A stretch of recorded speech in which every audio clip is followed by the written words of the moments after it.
Ready to unwrap a surprise from Consumer Cellular? Experience the gift of freedom with no contract, no hidden fees, and always free activation. Here comes the holiday surprise. From now till December 31st, new customers can enjoy their second month for free. To get this holiday offer, visit consumercellular.com or call 1-888-FREEDOM and use promo code PODCAST. Act before December 31st to get your second month on us. Use promo code PODCAST.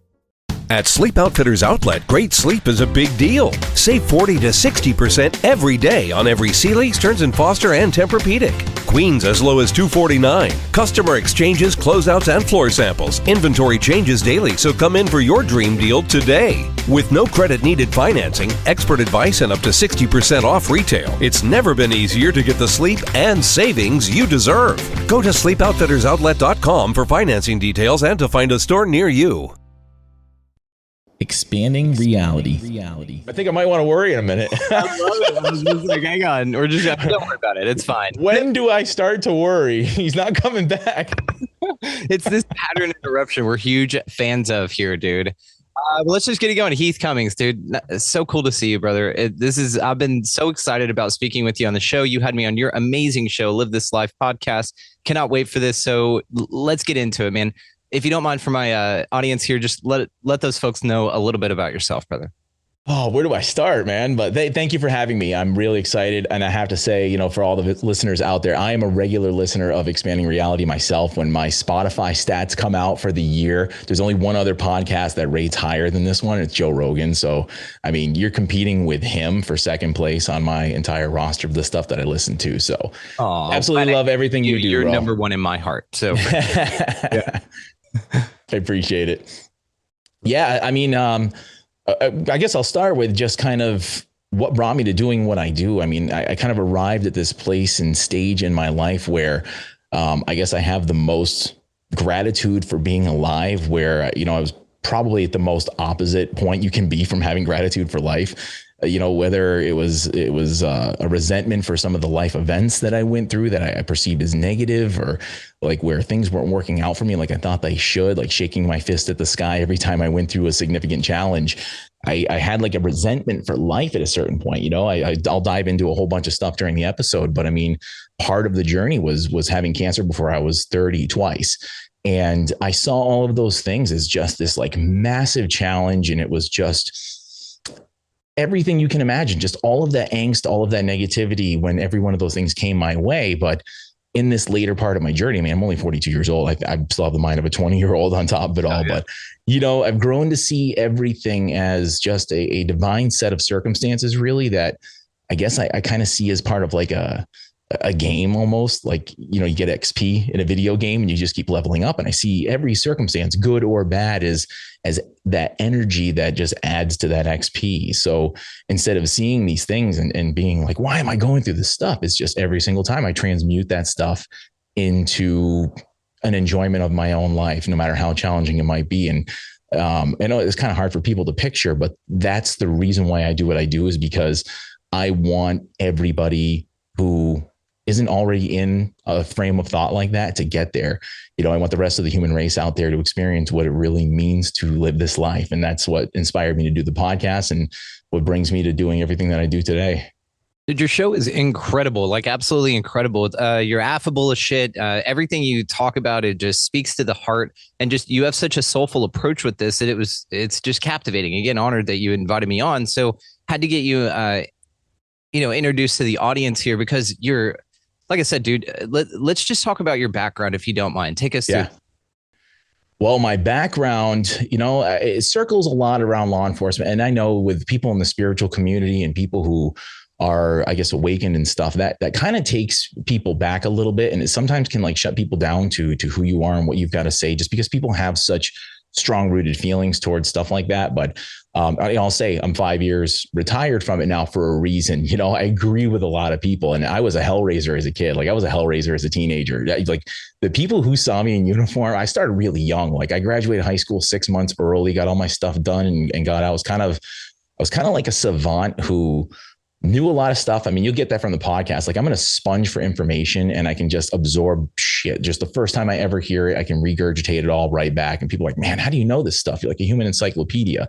So I'd be one of those kids that could screw off all through high school and get, massively good grades from it. So I got out early and just somebody convinced me like, hey, being a cop would be a great idea for you. You're this protector. You're the guy who protects people from the bullies. You're like the bully of the bully. And I always stood up for people that were the underdogs and stuff. And, I'm not going to lie. I did have my heart and soul into it because I thought I was getting into this righteous career that was, full of great people who want to make a change. And for the most part, I have to say, like in the early 2000s, it really was like I came across a lot of really great people who did have a really good mindset. I feel like that has shifted quite a bit in recent years, which I think is what motivated me to move on.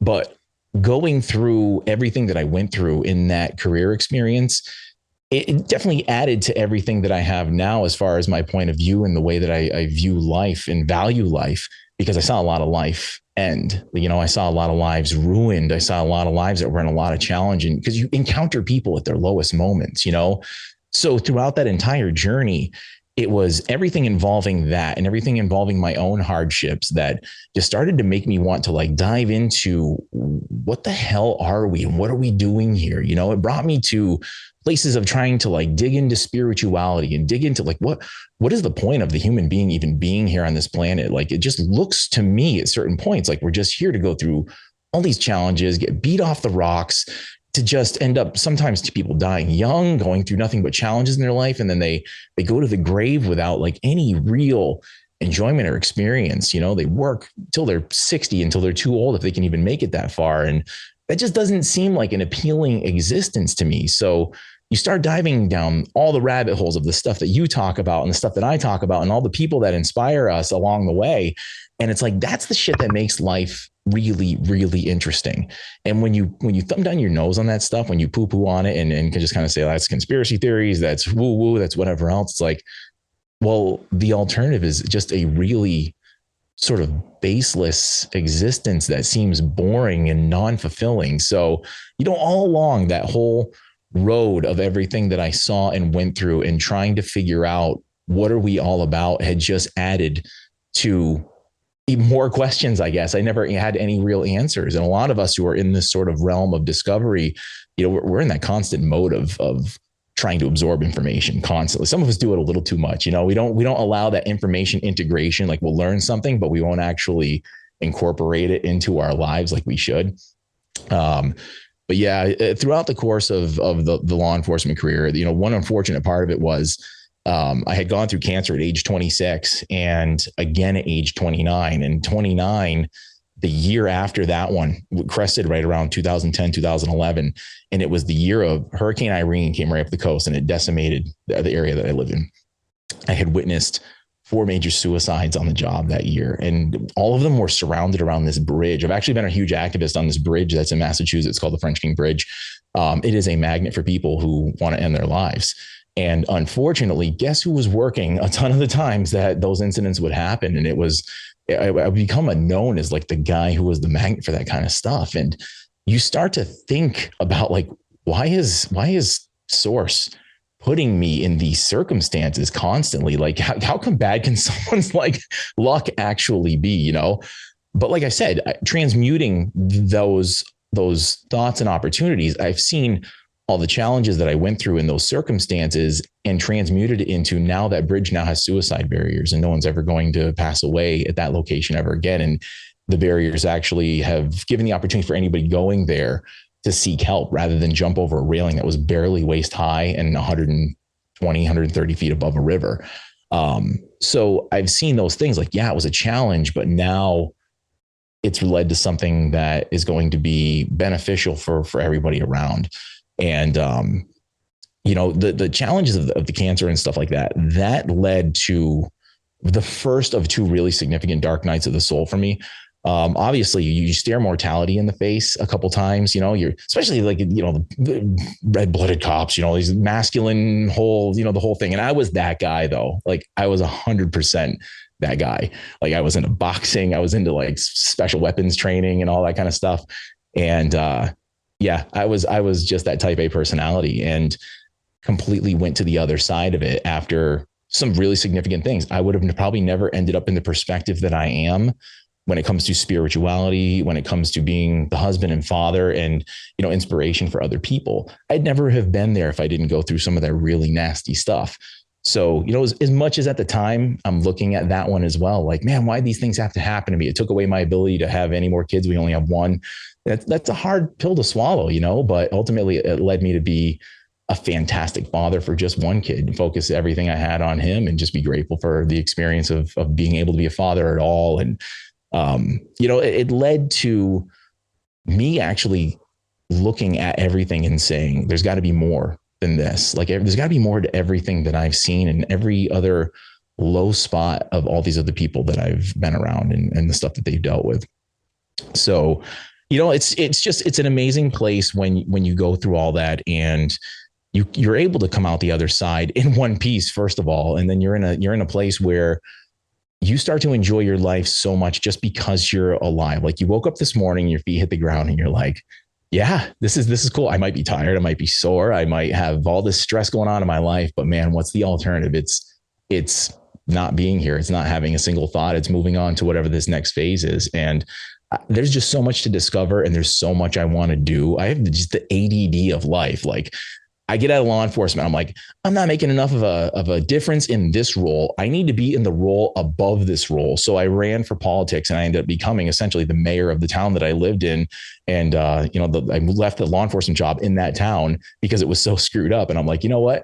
Screw you guys. I'm going to play a different game and I'm going to end up as the boss. And some people actually said, I'd like to see you try. And so it ended up the way that it did. I ended up as the chairman of the board it's basically a mayoral board. There's not one mayor, it's 5 people. And I ended up as the top person in that after I applied myself to it. So, I wanted to change the world from so many different ways. And the same year I ran for that political office, I decided it was going to be a great idea to start a podcast at the same time and moved in a whole different direction of life. And like I said, things haven't slowed down for me ever since. But having gone through so many challenges and having, I guess such a serious career at such a young age, I feel like as soon as I was able to leave that role, because you're put into such a box when you're there, you have to look a certain way, act a certain way, all the people you're around act a certain way and everything. You have a typecast and an expectation of you. And it was a great thing to break away from it. It was a great thing just to grow a beard again, something stupid like that.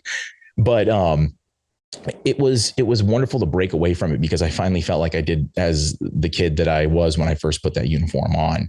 And I've kind of like almost rolled back my psyche back to being, I guess, a mature 20-year-old, but it was like breaking free almost, and spiritually and everything else. Like, I'm living a more vital, vitalic life than I was even back in my 20s. And, if I can inspire anybody to do anything in their life, it's to move in a direction of where it feels like it's resonating deep down inside. And as soon as, it doesn't matter what you're doing, if you're a doctor, if you're a police officer, you're anything, you're doing something where you feel like you're stuck in it for life because you spent all this time in school or invested all your time in it.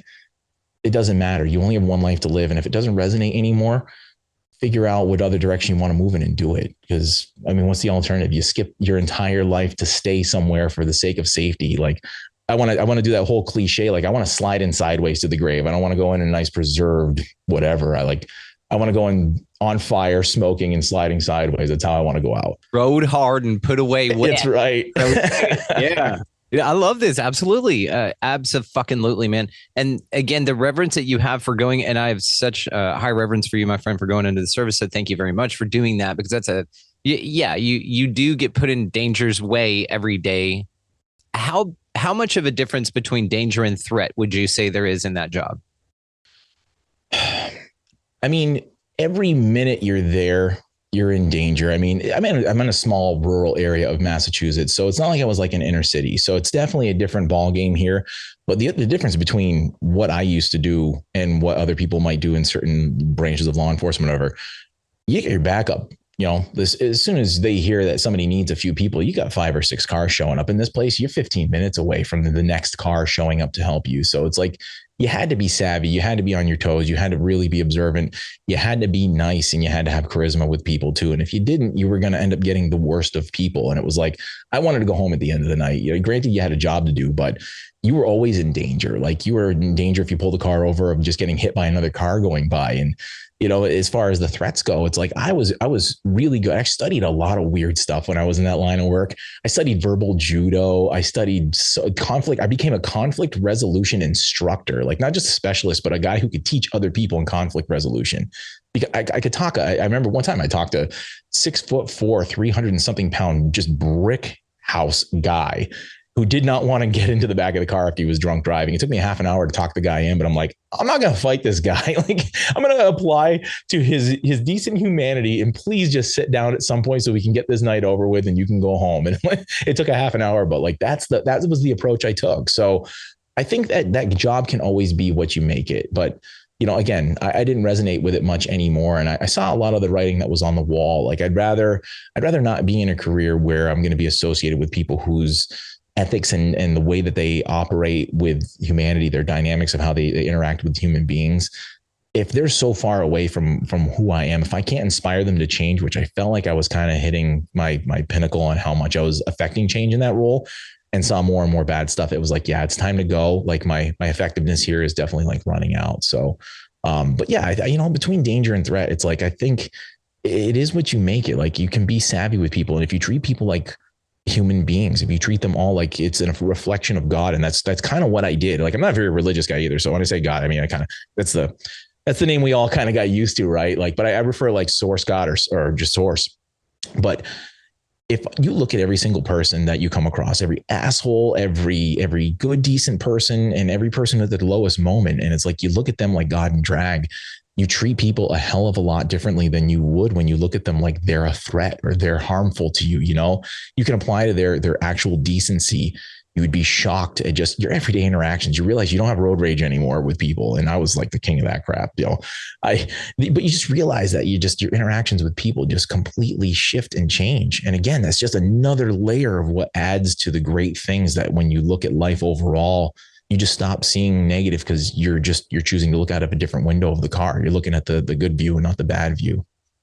Yeah, and it's the difference between cop or law enforcement officer and peace officer, which is how they're sold to us. That's the oath that the law enforcement officers take, is to be peace officers.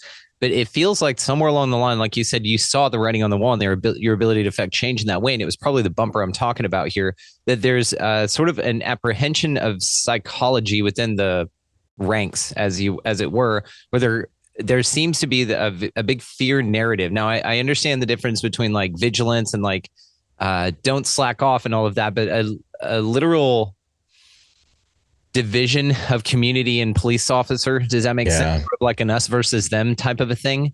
Very much. You saw it for what it really was, and were altruistic throughout your career with it, which is why, again, you get to a certain point and you're just like, okay, I've done what I can here. And I didn't know how much threat was positioned in like morning meetings, like, oh, you're a threat, everything's threatening, and we got to us versus them, versus just what kind of dangers they talked about to be vigilant, just in just every common sense of the term. But again, your conflict resolution seems to be like, yeah, that's the way. That's a peace officer. That seems more apt to the title. Yeah. And that was true to my nature. My mom would always tell me, she was like, you were always the type of person that would have people gravitate towards you. And, I lost that for a short time, because they break you down just like they do in the military. Like, they break you down to your baseline. And I have a great relationship with my father, but at young ages, he really wasn't present. And my parents were super young when I was born. So I think my mom was like 19, my dad was 20. So I had really young parents, and, getting into that line of work, there was just a lot of real masculine guys there that were just, they had it put together. They had nice houses, nice cars. So I'm just like, wow, like great more role models, I typecasted myself after what I saw in some of these guys. And some of them were just like that, like toxic masculinity, like of the utmost. So it probably wasn't the best role models, But after a while, after I hit a couple of speed bumps in that career early on, because I can keep my mouth shut, honestly. Like, it's good that I'm in charge of a lot of stuff because I am not good at buttoning my lip. When I see something that's unethical, I call that shit out right away. And it caused problems for me at like 22 years old. I had to sue upper administration. I had to file lawsuits against them because they were trying to ruin me for coming out against something that was illegal. And there's whistleblower acts. There's all sorts of stuff that protects you. And I won several different times. They were a few years apart, but there were a few times where you do that. And of course, I became the black sheep in the middle of it. Like, nobody would talk to me. But then after I won and those particular people were forced out of their positions, it was like carrying me on the shoulders and stuff after that, you know? And it was like, those were the beginnings of me breaking away from it already. It was like, if this is how fickle the brotherhood is, like, I'm a black sheep until I'm the hero and then I'm back on the shoulders, and then it happened again. And it was like, yeah, I'm going to find a way to dip, dodge, duck, dive out of this a little bit. And I kind of got out of, I was still always in law enforcement for all those years. I actually reduced it down to a part-time job. And I got into art crime investigation. And that was actually really cool. You know, it got you more on lone wolf type thing than being part of a team. And that was probably the coolest freaking job ever. And like I told you before, it was part of the path of my life, like the podcast. I would have never in a million years told you I was going to do a podcast. I wasn't that kind of guy. And the same thing, like, go back 5 years ago, I'm like, frig politics. I will never, ever be in politics. And then, you know, there I was. So same thing with that art crime stuff. It was just like I got thrust into this role. And before I knew it, I was digging into old archives and I got into a whole bunch of stuff. And then I became one of the Northeast's top people. I had colleges and all these people hiring me as a consultant to like boost up all their security in their buildings and, you know, make sure that nobody was ever going to get their stuff stolen. And then I became, art theft investigator and worked with the FBI on a really old cold case. And it was a super cool career path. And I saw a lot of really cool shit, but just like, couldn't have told you in a million years when I was a 20-year-old kid that was where I was going to end up. And but that's how I ended up there. It was just because the world of what I was doing in that full-time, the law enforcement, the police career, just it wasn't resonating after some of those battles. I'm like, if this is where everybody's mindset is when, you know, you get settled into a role somewhere, it's not for me, you know. And I actually became known as a little bit of like the cop of the cops. Like, I got hired by some other organizations to investigate their own law enforcement personnel because they couldn't do it internally. Everybody knew each other. So outside guy. Yeah. But the thing is like, even the other guys and agencies elsewhere wouldn't investigate other cops. So that's like what you end up seeing is a lot of cover up for everybody in the brotherhood. I'm like, you're doing wrong. I don't give a crap who you are and what you've done. If you're doing something that's morally wrong, like legally wrong, like man-made rules, you know, man-made laws.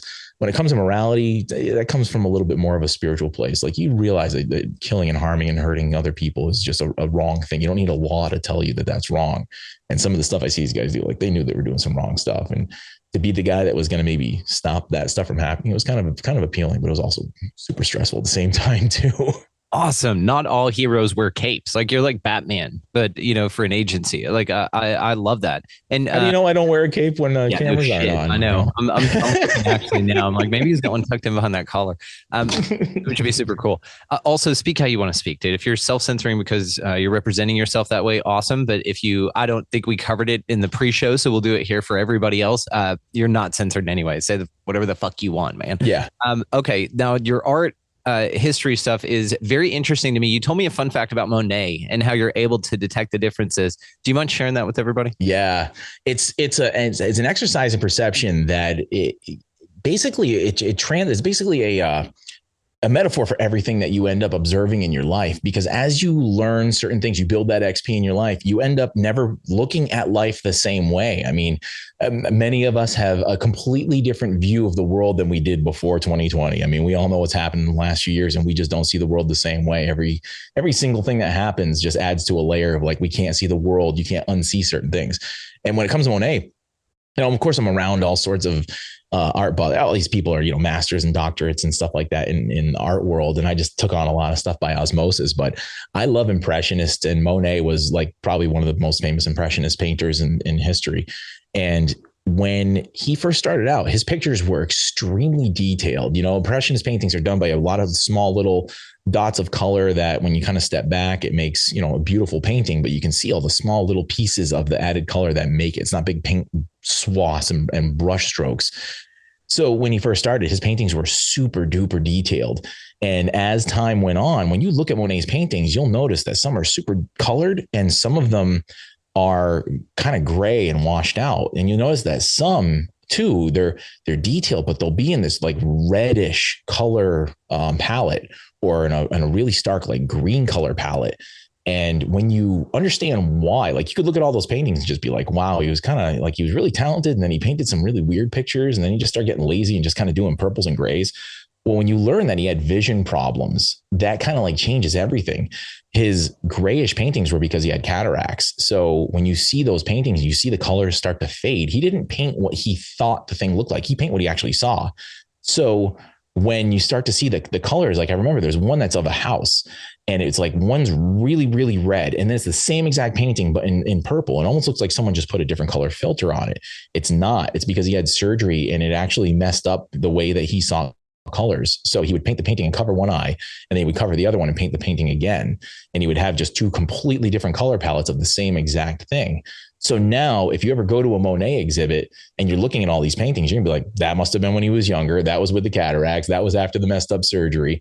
When otherwise you would have never maybe known those things if you didn't know that about him. But now you can't unsee that. So now whenever you see a Monet painting, you're gonna be like, yeah, I know that. That applies to everything in your life. As we're learning these layers of information about whether anybody wants to call it conspiracy theory, I can't fucking stand conspiracy theory. I can't stand that word. Analyst, it's just critical thinking, at least, like, yeah. You mean thinking? Okay. It just sounds like it doesn't sound like it. It is just a dumb way to dismiss things of people's cognitive dissonance that they just literally can't hack. They'll throw that out there as their little shield of stuff that they can't handle. So you know why the term conspiracy theorist came about, right?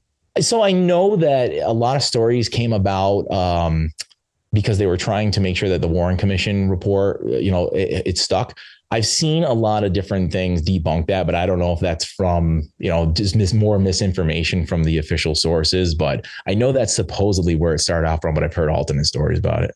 Yeah, I mean, with the origin of the word conspirator, I mean, it's the same thing. And then you just put theorist with it. And then now you're talking about something that's, you're conspiring, but it's just a theory. I mean, just like gravity, just like everything else. Okay, cool. Sounds good, buddy. It's just an interesting turn of phrase that gaslights everybody. So I want to know your thoughts on death and your near-death experience. And I'm very curious about why our lives are so consumed with death. It feels like death is sort of something that either motivates you or scares the shit out of you. It seems like it's all around you. I mean, we live out here in the country, so we see dead shit all the time.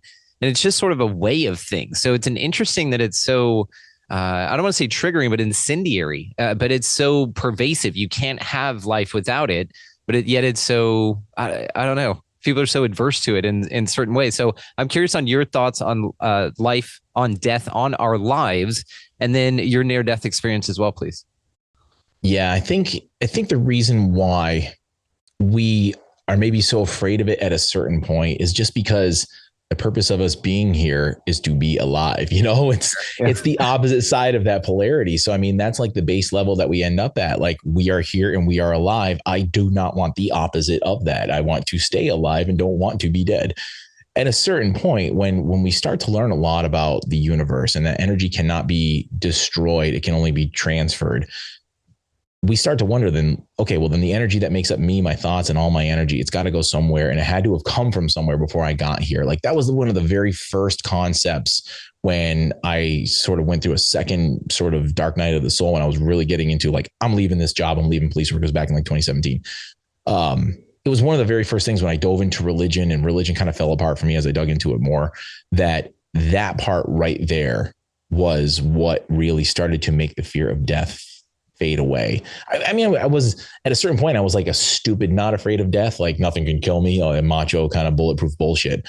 But eventually, like, I'm no longer afraid of death. I just don't want to die. I got so much stuff that I want to do and haven't been able to do. I want to be here. I want to be 150, 200 years old when I die. It's my game plan. So I'm saying it here, but I think that basically our fear of death just comes from it being one of those things, the unknown, just the same reason people are afraid of ghosts and aliens and anything else. Like, you just don't know what it is. But the more you learn about it and the more you talk to people who have been close to it, and you talk to, people who may have been to the other side and had a glimpse, or people who have had channeling sessions, who've gotten wisdom from maybe otherworldly things that are in different dimensions and stuff like that, you start to learn, like, this isn't just, we're not just here in this meat suit for a limited amount of time and end up in the ground and it's over. Like, there's something higher and bigger that's going on here. And I think that's what starts to evaporate the fear. And the deeper you dig into that, I think that's what erodes that whole thing away. But yeah, with my two experiences with the cancer, like the first one, it didn't, 26 years old. It just like, it came and it went, and it was a low grade type thing. I had surgery. I declined chemotherapy and radiation. And I moved it along and I was fine. And then 3 years later, it was actually a second type. And I have a huge mistrust for the medical community. So you can imagine that what side of the COVID coin I was on when the whole thing went down. I was like, yeah, this is all bullshit. I've seen this before. I had the first doctor actually told me I didn't have it. He told me I didn't have cancer. What are you worried about? Like, you're all you got, all you young guys, you got nothing. And then my wife was 7 months pregnant, like, again, with our only son. And she's like, you want to miss this opportunity to meet your son? Like, what if you have something and, he barely gets a chance to know you? I'm like, yeah, that terrifies the shit out of me. So I went through further tests and lo and behold, did have it. The second time, and then after, actually, because I didn't go through chemo and radiation, they were like, well, then you should get CAT scans like every 3 months. Well, I didn't know that CAT scans give you 3 years worth of the background radiation that you normally get just being exposed to solar radiation and everything else. Like, an X-ray is about 0.3. It's about a third of 1 year's worth of background radiation. A CAT scan will do 3 years worth. So these guys were pumping me every 3 months full of CAT scan radiation. They're like, hey, you don't have cancer? Okay, well, sit in this 3 times a week. Yeah. And eventually you will. And then we'll tell you how we can help you, maybe. And we'll make you a longer customer within the system. Yes. So, and here in Western Mass, the medical community absolutely sucks out here. Luckily, I live only 2 hours away from Boston, and one of the best cancer centers in the country, Dana-Farber, I credit them for saving my life. I had somebody who was actually working on my CAT scans, was a friend of a friend, and pulled me aside and was like, why are you coming in here so much? And I'm like, because they told me to. And she's like, they're going to give you cancer. They're going to give you cancer. This is not good. You cannot keep coming here. You need to go get a second opinion, go to Boston. So I did. And they were basically like, yeah, dude, you're not getting another CAT scan unless you're like internally bleeding and we can't find out where it's coming from. So I go there, and that added to a little bit more of my experience in mortality, because here I am, 29-year-old guy. I went through the second case, and it was a much more serious type of cancer. It was carcinoma, and it can be really deadly if you don't get it out of you and take care of it.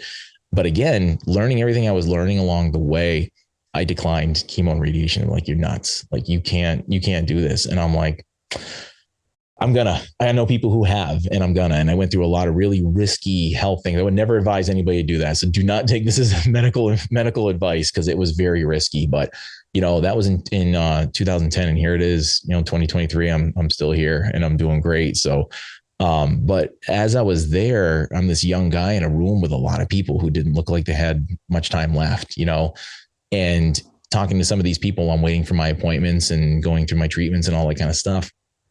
It really struck tough, because it's like you almost get a little bit of survivor remorse. You're there, and you go to your next appointment, and these people are kind of like they're at the same appointments all the time, and then eventually you don't see them anymore, and you're like, I hope they're not here because they're healed. They are healed, but a lot of time that didn't happen, and I just saw a lot of that along the way. I'm going to show up. I'm going to be outside and pick you up for work, and you're not going to be here because you moved on, and like, you're doing so much better. That's the deal. That's what's the best that can happen right here. Yeah. Yeah. So it just that led to a lot of like the mortality setting in, but also like a value for life a lot more. So, it's all been a journey. I mean, that's pretty much like the gist of how sort of my fear of ever dying. I mean, the only thing I really don't, the biggest thing that scares me about death is just leaving behind the people that really depend on me the most. And the other biggest thing is just, this just recently set into, and I just did an episode about this. There's a Tim McGraw song. It's called Standing Room Only. And I just did an episode about just that song. Cause I'm listening to the song one night out by the fire, my outside. I just had it on repeat. I'm just bawling my eyes out. It's such a good song. River by Garth Brooks. Ooh, get out of here. That's fun, dude. Yep. All right. So I listened to that episode and I just started just typing away on my laptop while I was out there. And it's just him talking about how at his funeral, he hopes it's just standing room only, that he, live a life that's worth forgetting, live a life that's, so you won't be forgotten, and, live a life that's worth living, and so that when you die, they're standing room only at your funeral. And I'm like, that's what it's all about. Like, making an impact enough so that I'm not forgotten when I'm gone. Because I think that was one of my biggest fears about dying. If I would have gone at 26 or 29, people weren't going to remember me for stuff that was very good. I was going through, some rough stuff back then. But, after that came and went, it was like, wow. And I lost a really good, close family friend who was that guy. Like, this whole county knew this guy. Everybody loved him. And his funeral was literally, the line went down around the block and you waited 3 hours just to get into the wake. And I'm like, man, this is my goal, is to have people share stories about me like they're sharing about him. Like, that's how I want to live this life. Like, that's what the kind of impact I want to leave behind when it's all said and done. Damn, crushing it with this, dude. Yeah, absolutely crushing. So we have a few mutual friends here, Ben Carroll, and of course Rachel Horton White. Yes. And I don't remember how we all got set up here, but I'm grateful that we are. Have you sat down with Rachel and had her go into your Akashic records? Akashic? I haven't, and she's got to come on my show. And Rachel, if you're listening, that's totally my bad, because I've fallen off the guest list. It got bombarded lately. I've been getting tons of emails. But she's like second or third down on my list in the next few months. But no, I have to have her do that. I'm super excited to do that, because I've never had anybody do them. I've gotten a little bit of some spiritual work and Reiki and all that kind of stuff, but I've never had anybody dive into my Akashic record yet. Her shit is profound. I'm going to give you a pass on this too. This is like the season of reschedules. I've rescheduled a couple. There have been stuff I was, needed a couple extra minutes this evening with you. So it's fine. It's the season of reschedules. We're all doing it. So it's okay. We're kind of passing each other around. It's fine. I was actually supposed to have Ben Carroll on for like the fourth time on my show. I mean, Ben and I are pretty good friends, and he was supposed to be on last night, and he had to reschedule. He got feeling a little under the weather. So I get it. I had Kathleen Martin coming on Tuesday, the niece of Betty and Marty Hill. She was going to come on for a second time, and she got the SIVO, the COVO. And so wishing her well on a speedy recovery. So she's rescheduling, but it's just been interesting, man. And so no worries on that. But dude, if I can say, I highly recommend Rachel. And dude, everybody out there, I'm going to in fact just link how you can get a hold of her down in the show notes. Make sure that y'all check that out. She has gone through my Akashic records, or Akashic, whatever you want. What do you say? Akashic or Akashic? Akashic. Akashic? Have you heard that? Tomato. That's it. Is it because I'm Texan? Maybe. Okay. The Akashic records with Rachel Horton White, and it was fascinating and fabulous. And I carry it with me. I mean, there were things that she said in there that I was just like, oh my God. And same thing. I'm sitting there bawling. And it's all out there. If you want to sign up to become an Expansive Insider, you can see Rachel go into my Akashic records, and we just had an outstanding conversation. So I want to ask, have you had any sightings or anything like that? You rolled out in the hillbilly towns with a badge on, in a spotlight. Did you see any UFOs, any cryptids, any freaky woo-woo, as we say?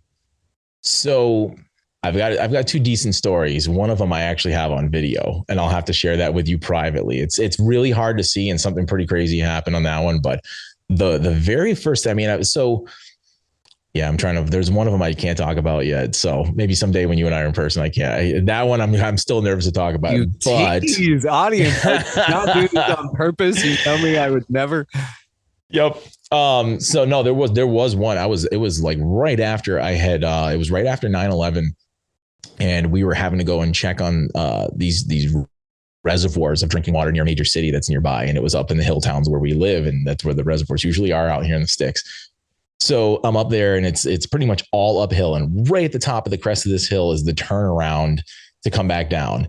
And I get to the top of this hill, and as I'm turning around, like say I'm turning, from 6 o'clock up to 3, and I'm almost up to noon on the turn, And all of a sudden, this green light goes streaking across the sky, and you could tell it was moving left to right over the car because the shadows of the trees moved. So as I did that, the car is just cresting 12, heading back toward like 11 o'clock, and the car just completely shuts off. Radios, call, everything just dead. No electricity at all. And I am just like, oh my God, like what is going on? Like, so nothing was hovering over me, but something definitely like maybe green fireball was coming down. Maybe it caused electrical disturbance. Maybe it was ETs flying over and, you know, taking a drink in the reservoir. I don't know. Never saw a crap, but something was right over me. And I'm sitting there in this car and it's barely moving because I'm like still trying to go, and I'm like rocking it, like get back down the hill, you know, got the thing going and put it in neutral and kept trying. All of a sudden, all the electronics came back on after I started rolling a couple hundred yards. And needless to say, I would put it on that piece of paper. I checked that reservoir from that point on, but I don't think I went back up there after dark. I checked it off early in the day before the sun went down. But yeah, I don't know. To that day, I've told a few people about that, and they were just kind of like, yeah, that's pretty wild. I've never had anything happen like that before, but I've heard of electrical disturbances when stuff does like fall through the atmosphere. There's different, you know, EMFs that happen from different things, but yeah, but they were that was UFOs too. Yeah. It was wild. And like I said, I was like a 21-year-old kid. So, I mean, now I probably would get out of the car and be like, hey, get me off this rock. I want to get the hell out of here. And can we stop and pick a few people up along the way? That's right. We got to go zip out to Texas and pick up Brandon and a few other people. Let's get the hell out of here. Thought, dude. Yeah. Come on by. I would love that. Is there any cave systems or anything like that up there by the reservoirs? Because when you say this, I'm picturing like a super mountainous area and it's like wooded and something super picturesque and beautiful. Am I sort of accurate in that assessment? Like rolling hills, kind of, you know, almost like you'd picture in like Virginia and stuff like that. Like definitely like the rolling hills of Western Mass, because we're, you know, if you know the Appalachian Mountain Trail or the Appalachian Mountains, we're sort of at the tip of that. It's the Berkshires. It's kind of like the top northern part of where the Appalachian kind of comes to a tip. So the mountains aren't really as big as the Appalachia, but we're at the foothills of the Berkshires in Massachusetts. So the hills start to get pretty decently big.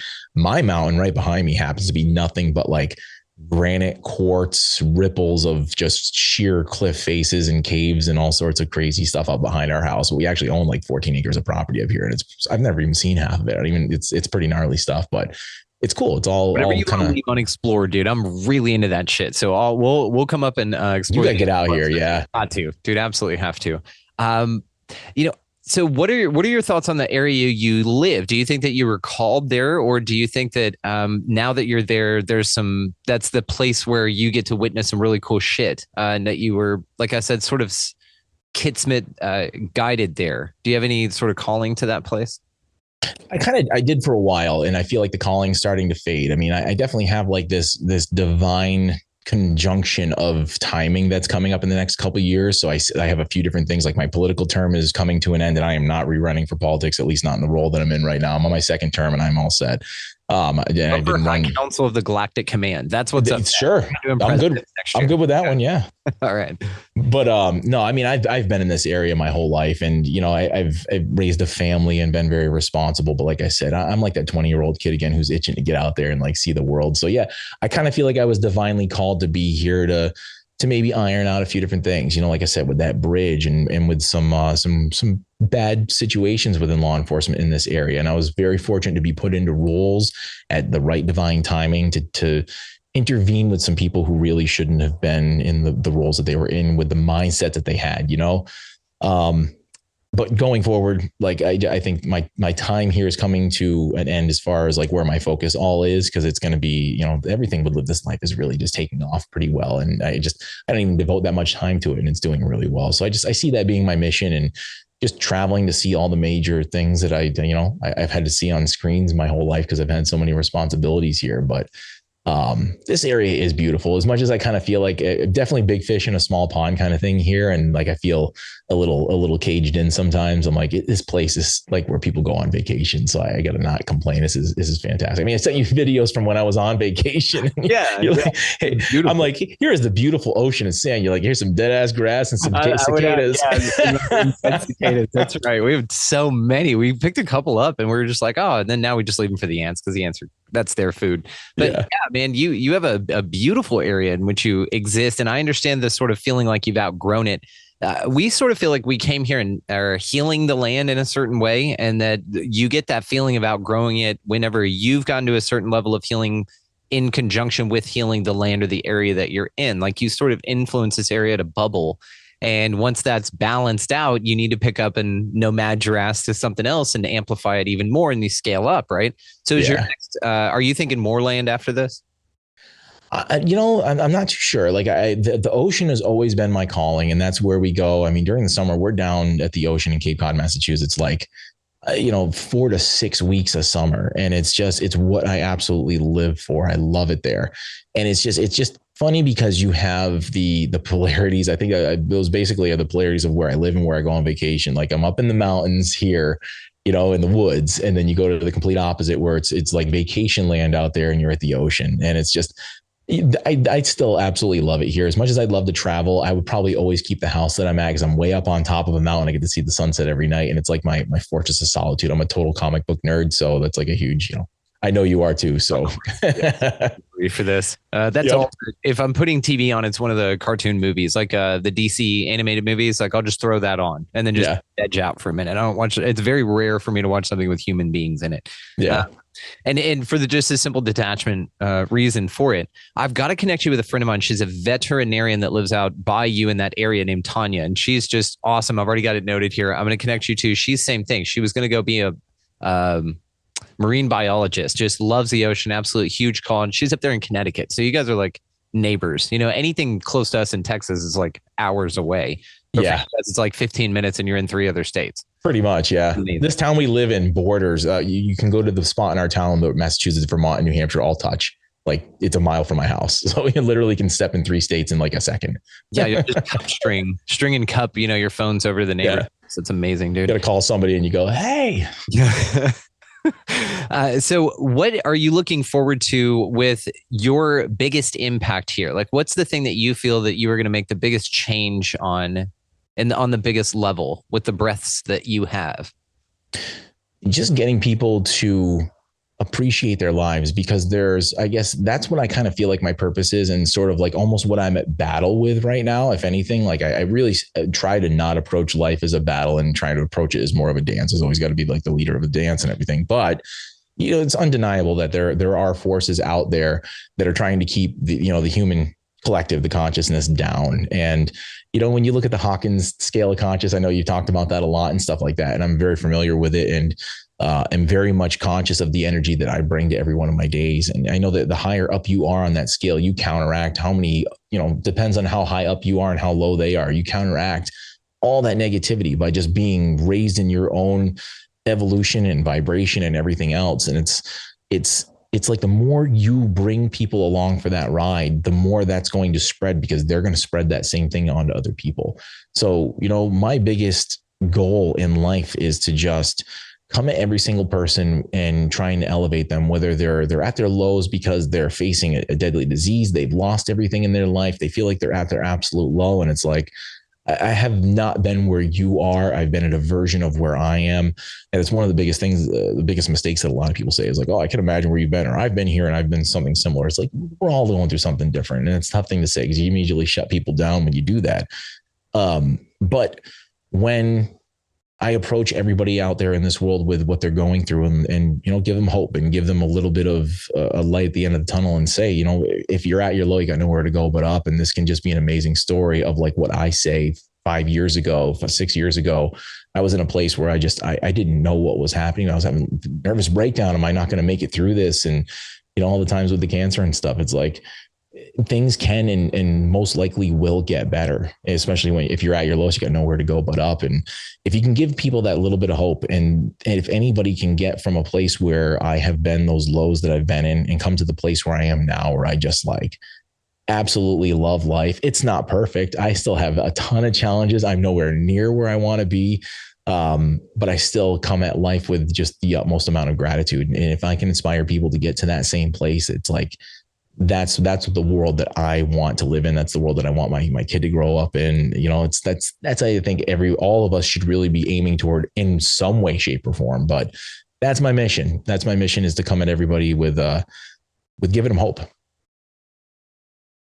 What is your favorite freaky woo woo phenomena. Now we were talking paranormal, UFOs, Bigfoot, cryptids. If you have a specific cryptid that you like, I'm just curious, like what tickles your fancy when it comes to that kind of thing. Your favorite? Bigfoot, 100%. Bigfoot 100%, because my father, he lived out here in Massachusetts with us until I was about 10, and he relocated out to the West Coast in Washington State. And I mean, we want to talk about, we're in the mountain, we're in the anthills out here compared to what's out there. And there is nothingness, like hundreds and hundreds of miles of nothingness out there. And it's easy to see how something could actually live there. And I'll tell you, I've always had like a mystique about it, living out there, driving along some of the rural roads, going out to like Mount St. Helens and stuff like that. We'd come across like the legit Bigfoot roadside stands, and they were a trip, dude. Like they were something else. Like these people legit were telling stories and they saw something, and it's just like, to them, there's no question. The rest of us have always been, shitting on it for years and criticizing them, calling them quacks and stuff. But, I always kind of I was intrigued by it, but then looked at it with like a side eye. But Les Stroud, Survivor Man, when he did his Survivor Man Bigfoot, have you ever watched any of those episodes of Survivor Man Bigfoot? No. Dude, do it. Okay. He's only got 10 of them. They're all on YouTube. He goes at it from a skeptic's point of view, because he was out there the whole time when he was filming. So you're familiar with Survivor Man though, right? Yeah. So he was out there and he didn't want his show to be about that. Like he wanted his show to be about Survivor Man. Like go out there, one man, just cameras, no camera crew, and he's out there surviving. Well, of course, there was a lot of footage that he caught that was left on the cutting room floor, that he caught stuff, noises, trees falling. He paddled up this long Alaskan lake for 3 hours in a canoe and finally get to the spot where no one's at. And he gets there. And as soon as he pulls his canoe up on the shore and he starts to like make himself a little bit of a shelter or bed, boom, a tree just crashes right near him. And he's hearing things from the woods. And there was a few times, there was one of the times in particular where he had his camera set up and he kept on like standing up and having to look. And he was afraid like a moose or a bear was going to come crashing out, right up until the sound of a great ape started like whooping at him from the tree line, like sounding literally like a monkey, like yelling at him. And he said it just made his hair stand up on the back of his neck, like he was freaked out. But he didn't tell that story at all because he didn't want a show to be about that. But then ultimately it came out in an interview, I think like on a podcast or something. They were like, you ever see anything weird out there? He's like, well, actually. So then he goes and does, he's like, you know what? Fuck it. I'm going to do Survivor Man Bigfoot. I'm going to go out there and specifically try to see if I can find something, dig something up, because I did it by accident. So he goes out there and he's recording stuff and purposely going out there trying to debunk it, because he's just a very skeptical dude. And the more the episodes went on, I think he did 10 episodes. Like episode 1, totally skeptical. Episode 2 is like, maybe this one will pan out. By like episode 8, 9, and 10, he's all, these things lead to aliens. These things are interdimensional. Like yes. He's totally not questioning at all if they exist. It's more of a, what are they? Like something is there 100%, but it's not a matter of do they exist? It's what the hell are they? So what's that? Isn't that where we all are with it? I mean, yeah. I mean, a lot of people are still like, that's bullshit, but I mean, yeah. But yeah, that's the one that intrigues me the most. And I hearing actually there's a town right over the border in Vermont that actually had a little something happen in their town probably close to 20 years ago. It lasted for like 3 or 4 weeks, but everybody was having sightings of something. It was like not quite a Mothman thing. Everybody was saying like it was like a Vermont Bigfoot, but there's stories of that crap all over the place. So that's the one. Not like I've ever seen anything, but that's the one that fascinates me the most, where I'd be like, damn, man, I would love to know what the actual truth of the whole thing is. Cause it goes back, centuries, thousands of years. Like it's just something that's gone on for a long time. And a lot of people are throwing around theories. Like, is it Nephilim? Is it like a leftover Nephilim and stuff like that? Like a lot of crazy things. Like it can go anywhere with that story. Is it aliens, interdimensional? Like who knows? What's your favorite? A couple of theories on Bigfoot. I guess I'm kind of leaning towards that. It's got to be something that, we have like, I guess I'd say like an intrinsic ability to do some stuff that human beings just maybe forgot about or whatever. These things are probably so in tune with like nature. We're like the masters of technology, and they're the masters of the other complete opposite side of that. So who knows what they're able to tap into, and are they master camouflagers? Are they phasing in and out of dimension that we're in right now? who knows? But I mean, something's going on. I mean, yeah, I don't know how an 800 to 1,000 pound gigantic thing can just disappear. But I mean, I've seen studies where they've had them on thermal cams, like on treetops, like basically going from tree to tree. And it's why people don't see them. Like they've actually got them on thermals and stuff. Like I've seen quite a few things on there, and who knows? I mean, you got to take everything with a grain of salt and whether it's real or not. But again, it's the what ifs of it. Like it's massively interesting if this is people dedicate their entire lives, quit their jobs, like go head first into that world because they have that experience and they were just like, I can't, my brain won't make sense of it. And until it does, I cannot focus on anything else. Like that, those are the stories that intrigue me the most.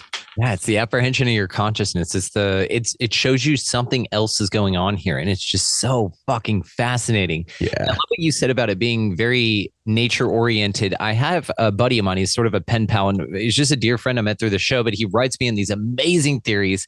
I've said this once before on the show, but I'll tell you now if you haven't heard it, and for the audience that hadn't.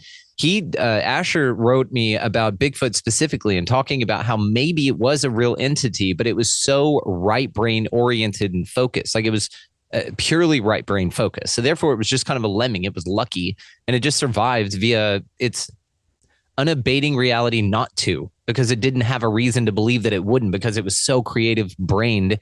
This could also be why it camouflaged. Like if they get scared, they can camouflage up because there's no reason to think that they wouldn't. And they're super creative at being an entity because they don't know how to not. There's no logic to them, like their brain at all. So I find that absolutely fascinating. And then just their impact on humanity, what it does, what the idea of it does. Some people, it's absolute bullshit. But some people will really say there's something going on here. And yes, it does have connections to UFOs, to Dogman. I mean, all these amazing cast of characters that it seems to like kick about with are just incredible. And I wouldn't take it apart to being just some hominid we haven't found yet, just some creep. Yeah. Maybe there was a ton of stuff like that going on, like pterodactyls flying around and stuff like that, until we just sort of moved them all out into the woods by civilization and then or killed them off or something like that. Or maybe they went into caves underground or something. Yeah. I mean, one of the other ones that really like this was actually only a story that I've only bumped into in the last like year or so. Have you ever heard of Portlock, Alaska? Like what happens up there? Yes, because I had Alexander Petikoff on, and he's the Bigfoot dude, and he was talking about this. He did an investigation up there. Yeah, there's quite a few people that have gone up there, and they've all either had some really bad experience. Like whatever's up there isn't your Harry and the Hendersons type thing. Like whatever the hell's up there has like twisted human beings into pretzels and. They had a whole settlement going up there. Like they actually had a fishing community with a cannery and stuff like that. And the entire town packed up in like the 1940s and just left overnight and just ditched the entire town. And it was just because 30 people had gone missing over the course of like 6 months. Jeez. Guys would go out in the woods to go hunt and never be found again. And they were finding people just literally like, it looked like someone grabbed the hold them by the legs and by the upper part and just twisted them like a pretzel. And they were finding people that way.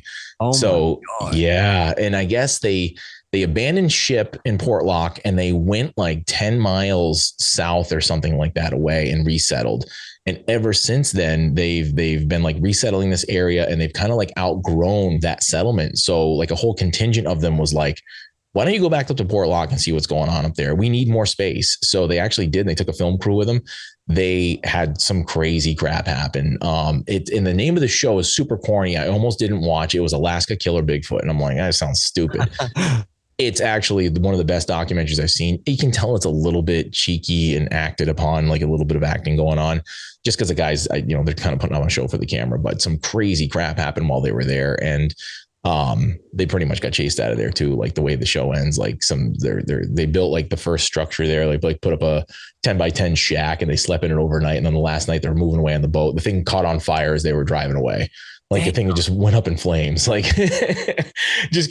crazy show. If you ever a chance to watch it, it's a pretty intriguing show. Like I said, you can kind of take it with a grain of salt because you can tell some of it's a little bit of a play to the camera kind of thing. But yeah, some crazy stuff going on up in Portlock and up in Alaska. Like just stories like that make me like, yeah, something definitely happened up there. This is way before anybody gave a crap about this stuff, about TV shows and unsolved mysteries and everything that we see now. And something happened up there.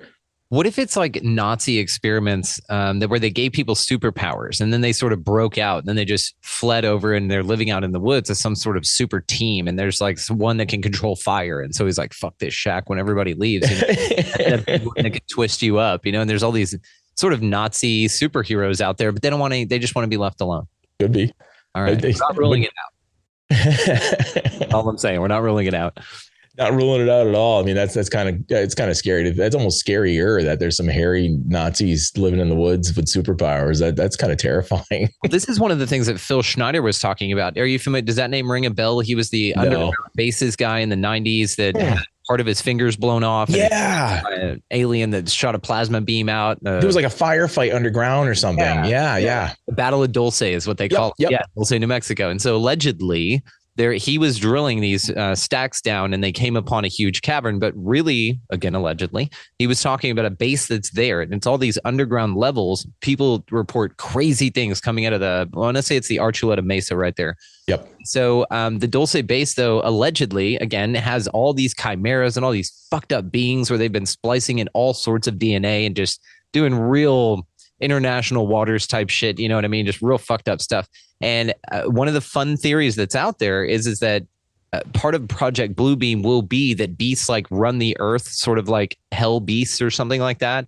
And that they've already got sort of a crew of them down in Dulce base that they're just going to open the doors on and be like, smack, smack, and sort of hit him in the ass and let him run around and just cause hell. Because could you imagine like actual chimera, half man, half beast things, and who knows what air quotes they can do or what even they could project that they did. But if it is some sort of physical DNA alteration type super soldier program where it's all fucked off, and one of the reasons also for this is one of the contentions about Roswell is it was sort of a Mengele, again, Nazis.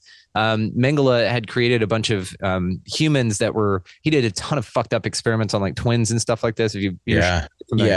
And that he physically altered them to look like alien beings. And then that was a spy ship that crashed. And so they found things that were reported as small beings, but really it was spy Russian craft, which again, who knows with all this convoluted shit. But whenever you then interject a thought of another human being, another country in this respects that they were looking to dehumanize by saying, of course, look how fucked up they are. I mean, they're the Nazis. We didn't need any more. Their PR campaign didn't need any more. Right? We know they're fucked up. But then they're creating these human hybrids of stuff. And then you look at things like Egyptian art where it had, the dog on the human body or the lion on the human body. Like, were these real things? Was this a real thing that you can do is alter the avatar in this way? And so then again, you would say, well, if there are these DUMBs or these deep underground military bases, which again, anybody out there that hasn't heard the Phil Schneider story, Darcy Weir, big friend of the show. He's a dear brother of ours. I was in one of his documentaries recently, The Secret Space UFOs, when Darcy has a movie on Phil Schneider called The Underground. It's actually how we met. I watched the movie and was like, who the fuck is this guy? And then reached out to him early in the show. Anyway, so of this, then you could say that there's all these crazy beasts that are actually genetically modified that the government just sort of has on ice and ready for this either Project Bluebeam or maybe a kill switch or something like that, dead man switch to where like I don't know, the whole thing gets overthrown or whatever. And then all of a sudden a light goes on and like they start thawing and these cylinders pop up out of something super comic book like you and I want to see, right? And these beasts around. And because I want to see the team that comes out to get them. Yeah, that's what I want to see. Well, maybe it's the super soldiers out in Port Luck, Alaska, and they're out there training for this invasion. That's inevitable, and they know this. And they're out there. They just want to be left alone, so they can be mentally ready for the Dulce invasion that's coming up. Totally.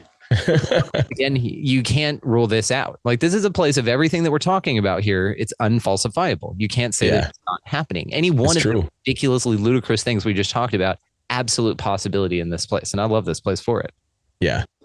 There's so much potential and possibility in everything. Like, that's one thing that I've basically through the last few years, like I don't stand on any standpoint anymore just because I hate being wrong. And lately you don't know what the hell, who's telling the truth and who's not anymore. So it's just kind of like one side will say something right and wrong. Like, so many things can be right together, even though they're opposing opposites. Yeah. And it's just, it's tough because so many people that they trust the authorities, they trust people, and I've been through that. Obviously with my story, you can tell that I've definitely been trusted people and been let down many times. And people, they will do whatever they can to remain in power, and they'll tell whatever stories can get people to either follow them or it'll maintain their power. It'll put people in a position of disadvantage.